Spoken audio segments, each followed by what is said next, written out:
Oggi parliamo del miglior film del 2021, almeno secondo l'Academy.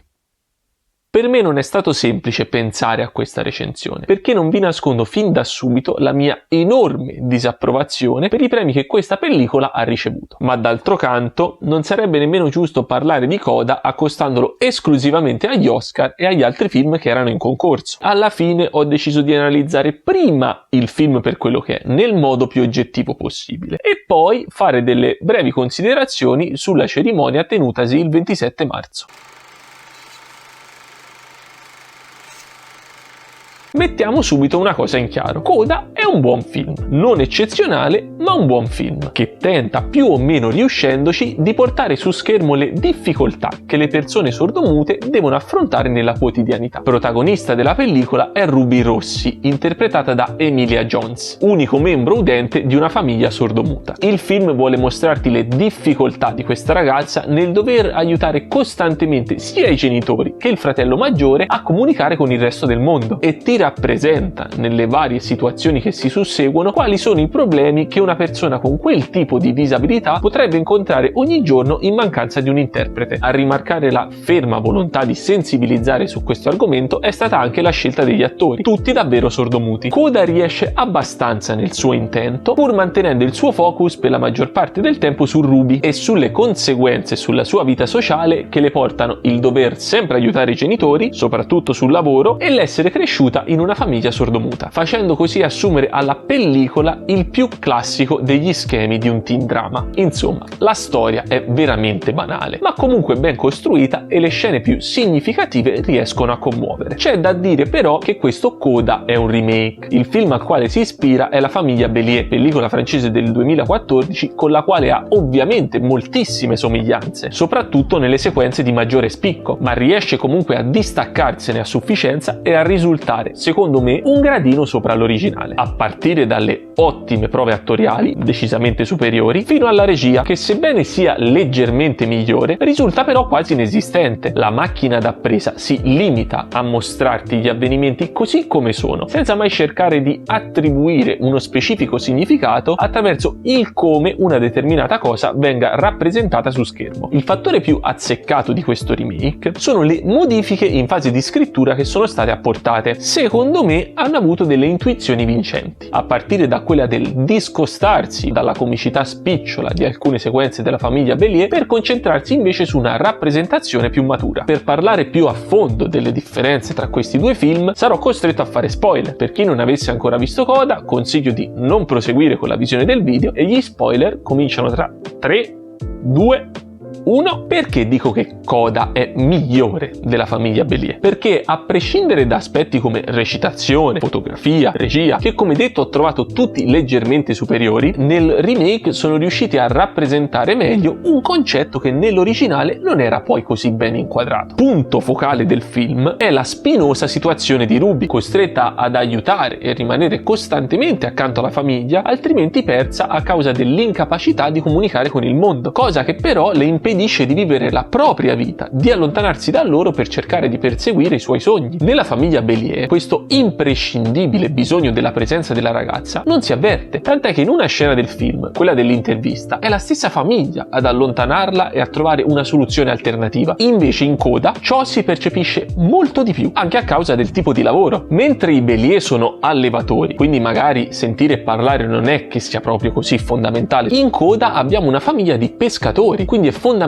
quando escono in mare la presenza della figlia sul peschereccio, del suo udito e della sua voce, che sia per eventuali comunicazioni via radio o per segnalazioni acustiche di imbarcazioni nelle vicinanze. Quando una volta Ruby non si presenta al lavoro, succede un disastro, vengono multati e rischiano addirittura la revoca della licenza. Tra parentesi, il perché una famiglia completamente sordomuta, prima della nascita della figlia più piccola, si sia ritrovata a lavorare come pescatori su un peschereccio in mare aperto, realisticamente parlando rimane una scelta scelta un po' assurda, però ci sorvoliamo sopra. Poi io non so come funziona, per carità, magari ci sono davvero pescatori sordi che non hanno problemi, che ne so. A causa della situazione economica in cui versano poi, risulta impossibile per loro assumere un interprete che si sostituisca alla figlia. Per tutte queste spiacevoli circostanze, il senso di quasi costrizione sulla ragazza si avverte moltissimo, facendoti empatizzare appieno con lei. Un'altra interessante intuizione che hanno avuto in fase di scrittura, oltre a quella del cambio del lavoro, riguarda il fratello. Non è più il fratellino minore che trovavamo nella famiglia Bélier, qui invece è il maggiore, che vorrebbe fare di più per la famiglia, renderla indipendente dalla sorella. Vorrebbe sentirsi considerato dai genitori e dimostrare di potersela cavare da solo, non essere trattato come un incapace che non riesce a risolvere nessun tipo di problema senza l'aiuto della sorella più piccola. Quindi nella pellicola, oltre a tutti i fattori già citati che gravano sulla schiena di Ruby, si aggiunge anche il risentimento del fratello, il quale arriva addirittura a dirle, secondo me abbastanza ingiustamente, che la famiglia stava benissimo prima di lei, attribuendole quasi come una colpa il non avere le loro stesse disabilità. Ma Ruby non denigra le proprie origini, le abbraccia, come capiamo durante un dialogo con il professore di musica che quando le chiede cosa prova mentre canta risponde con il linguaggio dei segni. La pellicola poi finisce nel migliore dei modi per tutti. La famiglia si stacca lavorativamente dal grossista e comincia a vendere direttamente ai clienti il pesce. I guadagni aumentano, assumono un interprete e Ruby è libera di andare a frequentare la scuola di canto. Un finale quasi da film Disney, ma per il tipo di storia che Coda vuole raccontare e per quello che vuole rappresentare, diciamo che va bene così. Alla fine dei conti è un buon film che magari riesce anche in qualche modo a sensibilizzare su questo delicato argomento, ma che in fondo ti dimentichi dopo pochi giorni dalla visione. Un po' come Moonlight, anch'esso a suo tempo vincitore di miglior film, ma di cui poi nessuno ha più parlato dopo poco. Agganciandoci a questo discorso, direi che è arrivato il momento di entrare in tema Oscar. Coda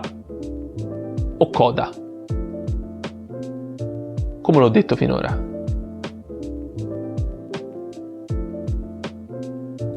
Children of Dap Amigos.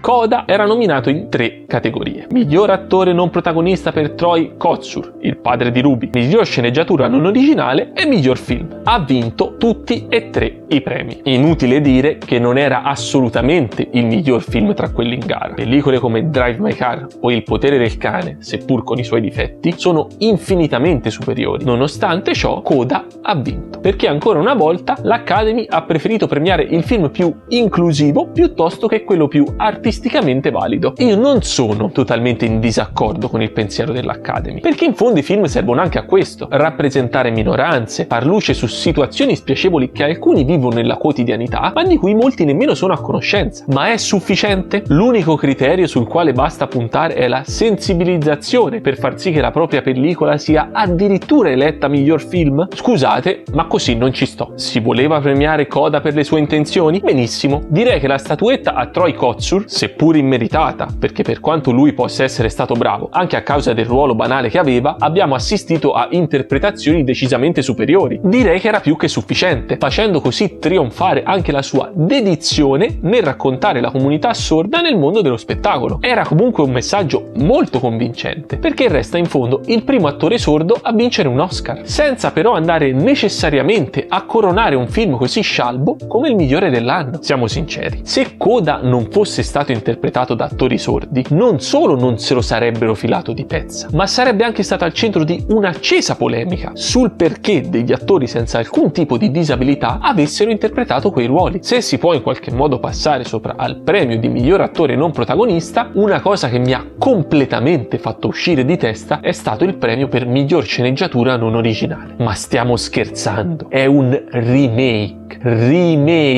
che, per quanto possa aver subito delle variazioni interessanti in fase di scrittura, condivide comunque moltissimo con l'originale, a partire dalle scene più forti e significative, che sono tutte identiche a quelle nella famiglia Bélier. E voi me lo andate a premiare come miglior sceneggiatura non originale? Fuori dal mondo. Ma sono stati, tra virgolette, costretti ad assegnargli quel premio, perché se Coda doveva vincere miglior film, e poi i migliori attori protagonisti sono da un'altra parte, la migliore sceneggiatura c'era un altro. La miglior regia, un'altra ancora, Coda non era nemmeno candidato. Che cosa stavano premiando a quel punto? Per pararsi anche un po' il culo e cercare di rendere più credibile questa pagliacciata, hanno deciso di dargli anche miglior sceneggiatura non originale e far culminare poi il tutto con miglior film. Delusione incredibile. Non che non ci si potesse aspettare, ma per me questa è stata solo l'ennesima conferma di come ormai il politically correct abbia raggiunto livelli di assurdità non tollerabili. A questo punto smettete di definire gli Oscar come premi per il cinema e chiamateli invece premi all'inclusione, perché di fatto questo sono diventati. Chiusa parentesi Coda, molto soddisfatto per quasi tutti gli altri vincitori. Premi tecnici meritati per Dune o Dune,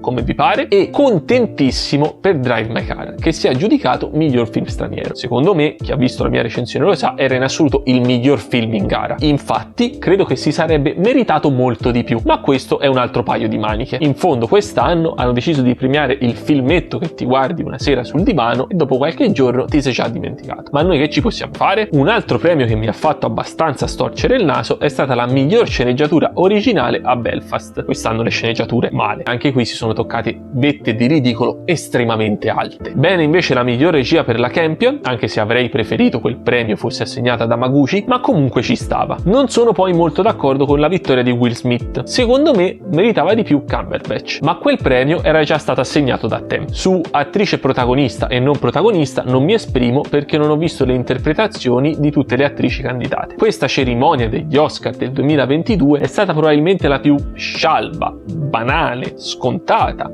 e ridicola negli ultimi 10 anni, perfettamente coronata dall'assurdo gesto di Will Smith, ciliegina sulla torta dell'incredibile pagliacciata a cui abbiamo assistito man mano che la premiazione andava avanti. Ennesima occasione persa per l'Academy di tornare ad avere un po' di credibilità in ambito cinematografico, che ha invece preferito confermarsi portatrice di uno stucchevole e artificioso sentimento del politicamente corretto. Una serata dove alla fine dei conti hanno perso quasi tutti, a partire proprio dal cinema.